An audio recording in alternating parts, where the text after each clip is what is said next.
આ અમારા એસટી ના ચાહક અને મારા પરમ મિત્ર દેવભાઈ બારોટ છે, જેઓ ગાંધીનગર અભ્યાસ કરે છે, જે ગઈકાલે નીકળવાના હતા ઘરે જવા માટે. તો એમને સમાચાર મળ્યા કે હું કૃષ્ણનગર બસ લઈને આવું છું. તો એમને ગઈકાલે ઘરે જવાનું બંધ રાખી અને મારી રાહ માર્યા અને આજે સવારે મારા ભેગા અત્યારે કૃષ્ણનગર થી બેસી અને રાજુલ આવે છે.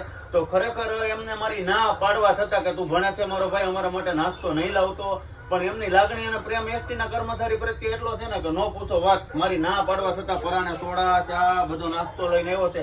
દેવભાઈ, તમારા જેવા જે એસટી ના ચાહક મિત્રો છે ને એના કારણે અમને બહુ એટલે બહુ આનંદ આવે છે. એટલે મારા એક પ્રત્યે એની લાગણી એવું નથી, બધા એસટી ના કર્મચારી પ્રત્યે એની એટલી લાગણી છે. હમણાં એક બસ બ્રેકડાઉન હતી ને સુરત ડેપોની રોડ ઉપર, તો એમના કર્મચારીને પણ ત્યાં જઈને કઈ તમારે ચા પાણી પીવા કઈ તકલીફ છે. એટલે ખરેખર દેવભાઈ, તમારા જેવા એસટી ના ચાહક મિત્રો છે ને એના કારણે અમને નોકરી કરવાનો બહુ એટલે બહુ મોજ આવે છે. અને તમે બે શબ્દો બોલો ને દેવભાઈ. મારા પપ્પા જીએસઆરટીસી માં ટ્રાફિક કંટ્રોલર છે અને હું નાનો હતો ને ત્યારથી મને એસટી અને એસટી ના ડ્રાઈવર કંડક્ટર પ્રત્યે બહુ માન છે અને હું એને ડ્રાઈવર કંડક્ટર નહીં પણ મારા પરિવારનો હિસ્સો જ માનું છું. હા, ખૂબ ખૂબ આભાર દેવભાઈ. અને તમારા જેવા લોકોને કારણે અમને ખરેખર અંદરથી અને આત્માથી દિલથી નોકરી કરવાની મજા આવે છે. અને તમે ભણવામાં ધ્યાન દો અને આગળ વધો તમારી જિંદગીની અંદર, બસ એવી ભગવાનને પ્રાર્થના કરીએ. અને મારો ભાઈ, જય માતાજી, જય માતાજી, જય દ્વારકાધીશ.